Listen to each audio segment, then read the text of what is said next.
the halfback stretch play is really our go-to running play out of the pistol spread formation. It's really our go-to play in general. But we do also want to have a second run play, maybe something more up the middle to call, so our opponent doesn't just kind of sell out to the run to the sideline. And so that's what we're going to put in today with a halfback slam. There is something also I want to note.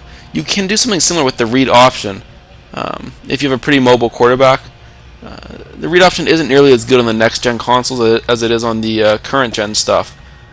Sometimes the defensive end is going to take out both your quarterback and your running back, and it doesn't work nearly as well. But if you have someone that's pretty mobile, it still works pretty good. So take that into practice mode and try it and see if it works for your team and your playing style. But for now, we're just going to go over the halfback slam play. We'll call it against random defenses. Now, the time to call this play is maybe once or twice a game, and you want to call it in a situation where the defense is matched up with your receivers. And what I mean by that is that you want to see defensive backs over the top of your outside receivers everywhere, both your slot receivers, your outside receivers. If your defense is coming out maybe like a 4-3 or a 46 or something like that, they have 7 or 8 guys in the box, it may be time to audible, maybe do a halfback screen or a play action pass. But if they're matched up like they kind of are now, in a dime or a nickel type formation, that would be the time to call this play.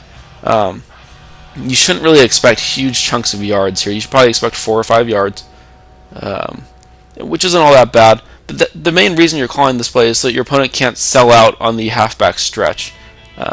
Again, like I said, you don't want to run it 5 times a game.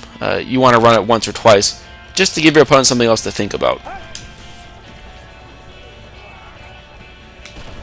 Now, it can be very effective, like I said, against a situation where the defense is completely spread out.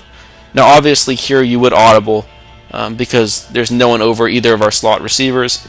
We could do some sort of pretty good play-action pass or a quick slants or really anything like that. I'm just going to go ahead and run the play to show you that it doesn't work as well. It may still work decently, but it doesn't work as well as it should against a heavy run defense.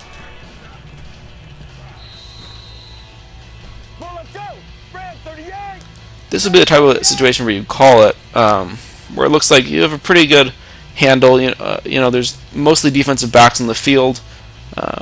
This would be a great time to call the play.